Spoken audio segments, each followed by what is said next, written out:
Yo, what is going on, guys? It is Taylor the Fiend back again, and on today's episode, I have a story for you here today of a wife who threw away 12 years of her marriage for an affair, the absolute classic, and now she is shocked that her husband won't forgive her.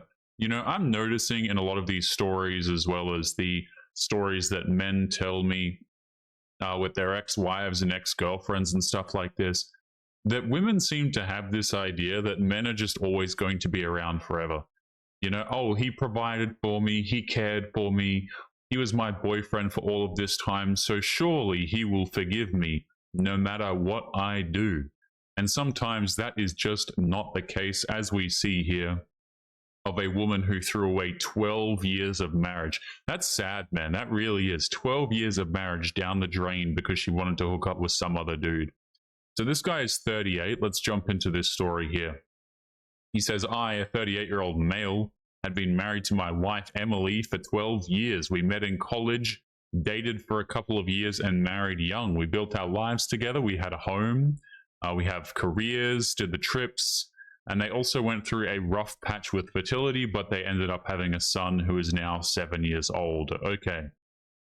So, you know, by normal standards, guys, they've got the dream, right? They've got the home, they've got the long-lasting marriage, they've got the kid.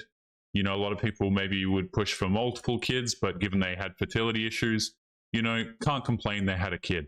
So they've got the white picket fence, you know, dream, as it were, at the moment. He says, we weren't flashy, we didn't post constant selfies or write those cringy my person captions online, but we were solid, or at least I thought we were. You know, the funny thing is about this is there are a lot of older people who, you know, particularly people who are in their 40s or pushing 40s, they don't care for social media, which fair enough. I personally am not really a fan of social media, but it's here, unfortunately. But the younger you go, it's like, if women don't post you, or if they're not trying to post you, you know, you might want to question how much they actually like you, because, guys, I know it sounds stupid.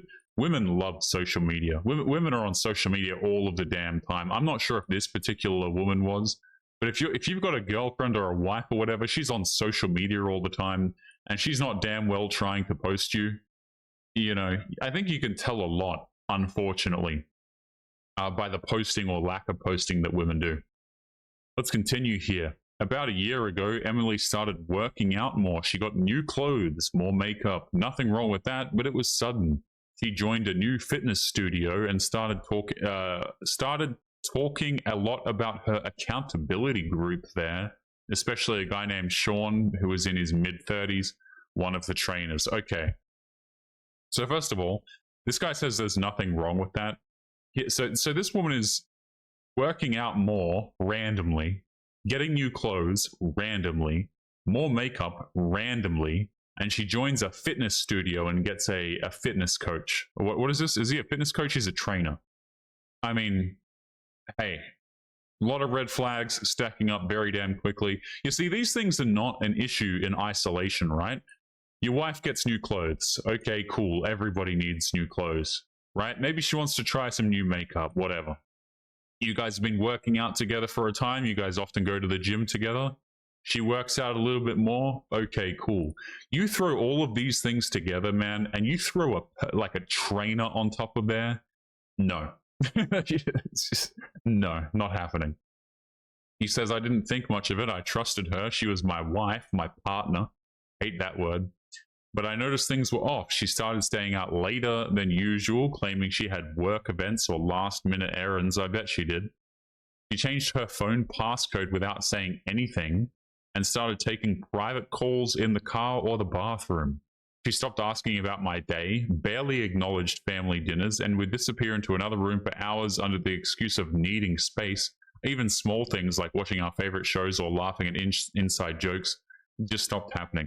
And you see, this is where, right, you've got these little things adding up, and now you've got all this crap. This just screams cheating. It really does. It screams she's talking to some other dude, randomly changing, because I'm assuming he brings this up, right, about the lock password on her phone, about how she changes it.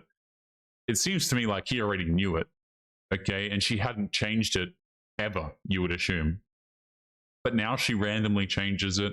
Oh hell no, man. People will call men insecure for looking at this and being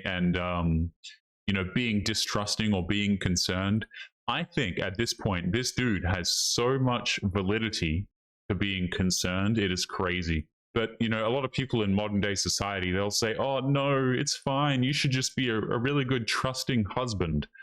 Get out of here, man. Get the hell out of here. This is a bunch of issues here. Bunch of issues, bunch of red flags happening at the same time. He says, one night she came home late, claimed the group had gone out after a workout.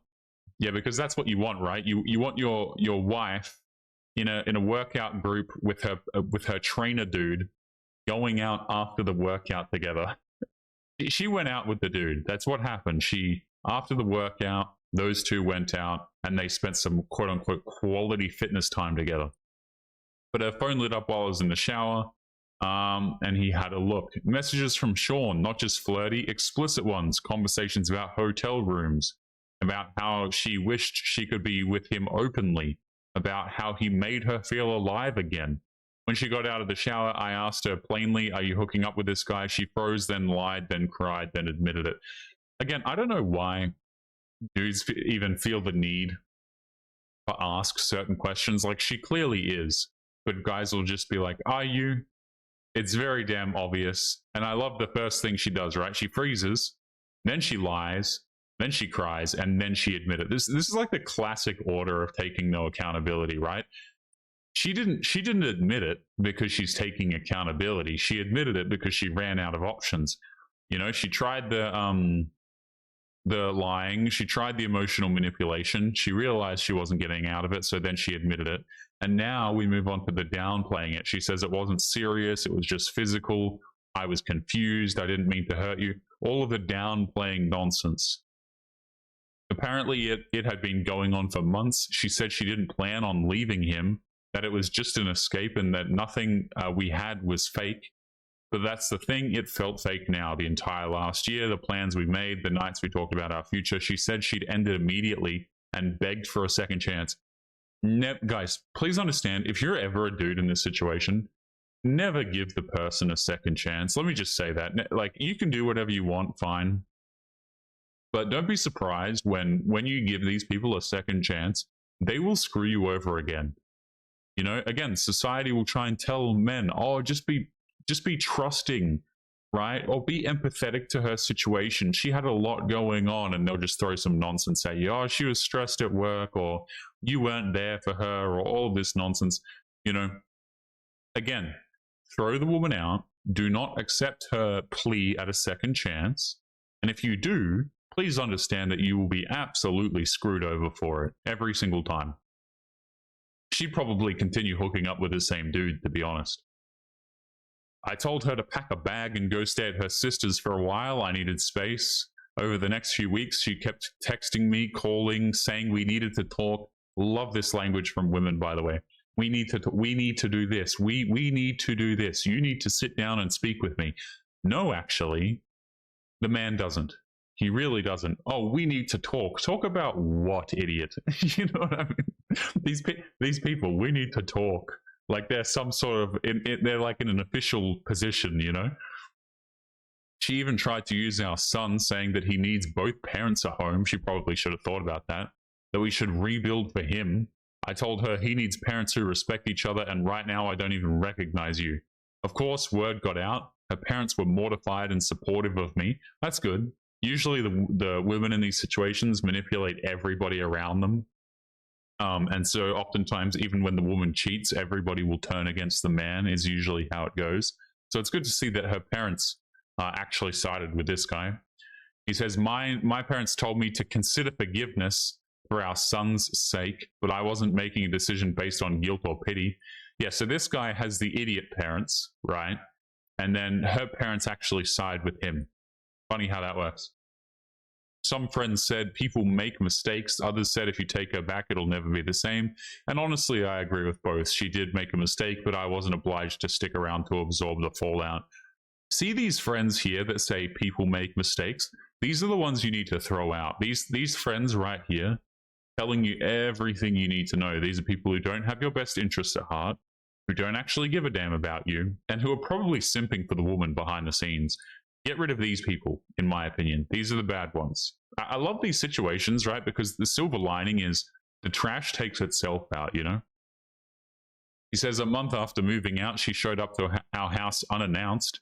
She said she missed me, said she was ready to work through anything. I asked her one simple question. Would you have confessed if I hadn't seen those texts? And she didn't answer that, just stared at the floor, and that was my answer. I mean, the answer, again, these silly questions that dudes ask, of course she wouldn't. She would never admit. She would never tell you. You know, and if she did, it would be in the form of, hey, here's divorce papers, see you later. And then you'd see her with this dude a few weeks later. And then you'd put two and two together and be like, oh, that was going on. A lot of the guys don't even put it together. A lot of guys get divorced, right? Their girlfriend leaves them, their wife leaves them. They see their ex-wife or ex-girlfriend with another dude 2 weeks later, and then they're like, wow, she moved on so quickly. It's like, no, she moved on months ago. She moved on while you two had a relationship. But dudes just don't see, it doesn't cross men's minds because, first of all, men don't even have the ability to do this. And second of all, men in general don't do this. The types of men that do this are not even the ones that would want to get into a relationship in the first place. These are like the chads that women complain about. Oh, he's seeing multiple women at the same time. He won't give me commitment, you know. But the average guy can't even fathom being in such a position anyway. Women are in this position, at least they have this option pretty much at all given times, unless she's like got something seriously physically wrong with her, some sort of like accident or something. He says the divorce is in progress. I've got temporary custody of our son. Hopefully he keeps a lot of that custody. She sees him a few times a week. He says, I'm in therapy, working through stuff. And Emily, she's shocked that I won't forgive her. She actually told me after everything we've been through, you're really throwing it all away. No, Emily, you did that. I'm just refusing to stay buried in the rubble. So here's the craziest part about this story. And it's just so insane to me whenever I read crap like this. The woman is shocked that the man won't forgive her. And then on top of that, she still tries to turn it on him and says, you're really throwing it all away. So she's shocked, and she's also blaming him for the destruction of the marriage, the 12-year marriage, mind you. Absolutely disgusting stuff here. I've noticed this about a lot of people who go out there and cheat or who pull this kind of nonsense, is they always try and turn it back on the person who is essentially the victim. You know, it's funny to me because the person who is the victim, like the genuine victim, you never really see themselves calling themselves a victim. It's always the people who are the perpetrators who are like, I'm the victim in this situation. You're throwing it all away. It's ridiculous. But guys, we are going to be leaving today's episode there. Don't forget to leave your thoughts and your comments. Have you ever been through something similar, or have you ever seen something similar happen to another dude? Let me know in the comments down below. Make sure you take care of yourselves, and I'll be seeing you all in the next one. Peace.